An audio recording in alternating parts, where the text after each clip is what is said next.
Ah ben le résumé du film Territoire des Amériques, c'est un film immersif inspiré de l'œuvre de René de Rouyn. René de Rouyn, c'est un artiste multidisciplinaire qui pratique un paquet de formes d'art depuis une soixantaine d'années.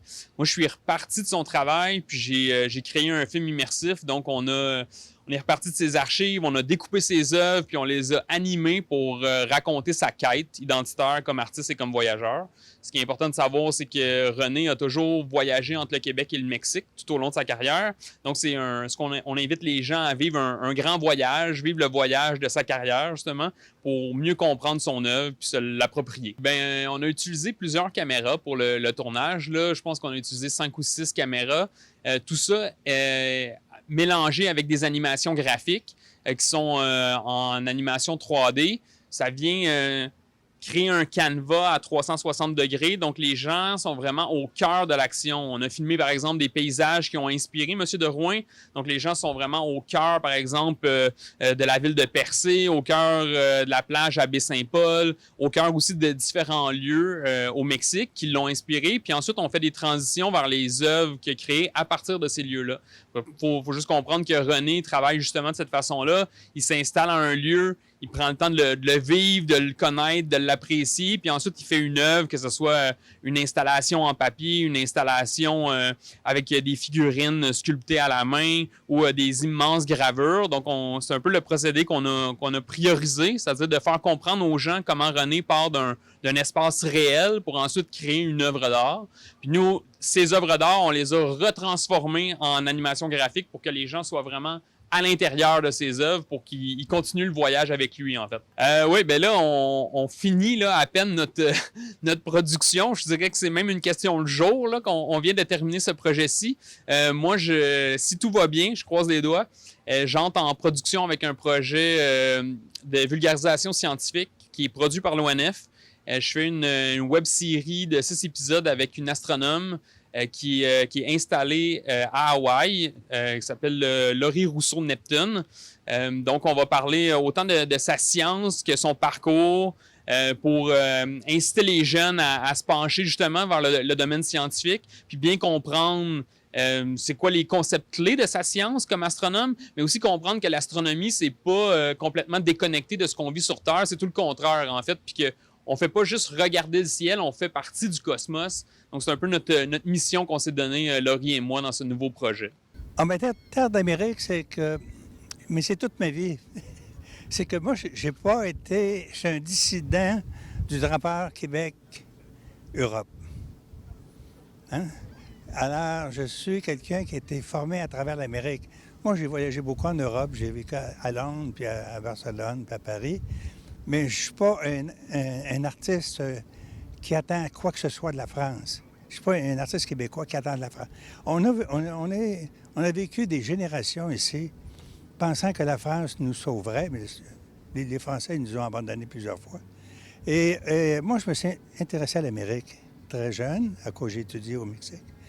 Puis j'ai été souvent à l'extérieur, au Venezuela, au Brésil, au Chili. Alors, ce qui fait que mon identité profonde, c'est l'Amérique. Et c'est un rapport avec le monde du territoire, le monde des Autochtones aussi, parce que c'est le rapport au territoire, on touche aux Autochtones. On touche à l'histoire de l'Amérique. L'histoire de l'Amérique, c'est la colonisation de l'Amérique. Et qu'on parle un Chilien, un Brésilien ou un Mexicain, on a toute la même histoire, mais pas avec les Européens. On a colonisé l'Amérique, on a découvert un grand territoire, on l'a envahi, il y en a qui disent qu'on avait tort, mais il reste qu'on a créé quelque chose d'unique et on a rencontré un territoire des nations autochtones qui a influencé beaucoup mon œuvre, moi. Toute l'art préhispanique, tout ça. Alors, quand je suis revenu ici, j'étais un peu hors système, parce que je n'avais pas fait mes beaux-arts à Montréal. Je le dis dans le film, plutôt que de dessiner les plantes grecques, je dessinais les plantes toltèques. C'est un peu une blague, mais ça dit beaucoup que mes ancêtres, et c'est mes ancêtres à moi. Alors, ça fait une longue histoire. Je connais la société gréco-romaine, les Français, tout ça, ça fait partie de ma culture. Mais de dire que je suis un immigré ici, non. Je suis quelqu'un qui appartient au territoire, qui a 300 ans d'histoire. Et Octavio Paz, qui était un très grand écrivain, prix Nobel au Mexique, il disait « L'art préhispanique, ça n'appartient pas aux Mexicains, ça appartient au patrimoine mondial. » C'est comme le Parthénon, c'est mondial. Alors, l'idée de l'Amérique s'est inscrite en moi et s'est inscrite dans mon œuvre. Et quand Patrick a trouvé le titre « Territoire des Amériques », comme je dis, ça fait une totalité. Ça résume tout ce cheminement-là de 70 ans à travers la découverte de qui je suis. L'hiver, les Autochtones, la culture américaine. On n'a pas beaucoup dans le film, mais j'aime beaucoup les Américains, avant qu'ils deviennent des Américains. J'aime beaucoup la musique, le jazz, et j'aimais beaucoup les États-Unis. Et quand je revenais ici, des fois, il y avait un sentiment anti-américain. Bien, c'est comme un enrichissement, c'est comme un plus, c'est une migration qui m'enrichit d'une fois à l'autre. Et je ne sais pas trop où je m'en vais, mais je sais que je suis plus riche que là, 40 ans.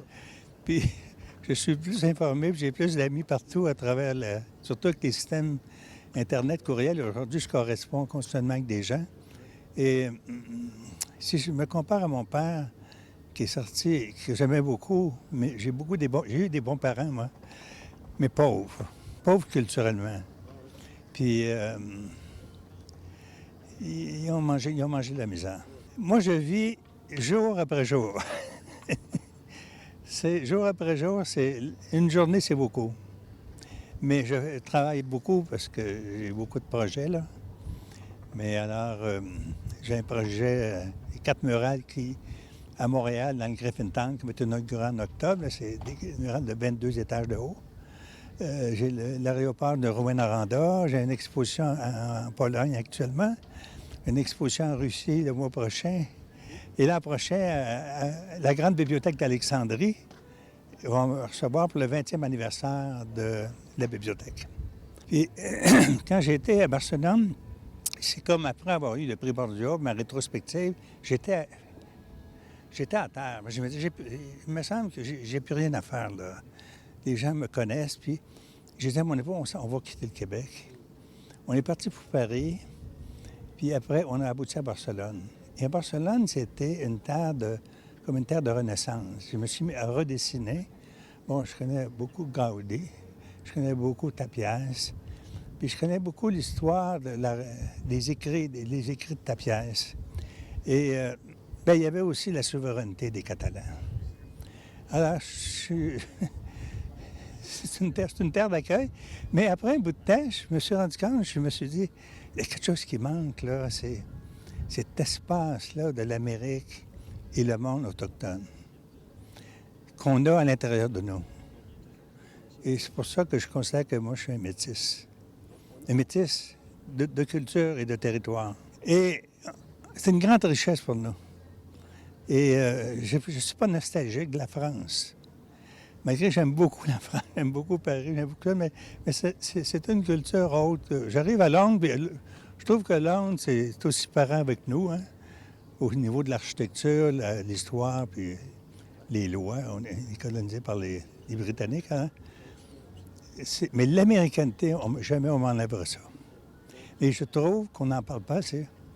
Le Québec s'isole un peu dans cet espace-là et n'habite pas l'Amérique, comme il n'habite pas le Mexique. Ils ne connaissent pas beaucoup le Mexique. Ils connaissent le Mexique des plages, du soleil. Puis, mais le Mexique profond, les 3000 ans d'histoire, là, on ne connaît pas très ça. Mais moi, j'ai vécu au Mexique longtemps, puis avec les Mexicains et les artistes, alors, je trouve que je suis parent avec eux.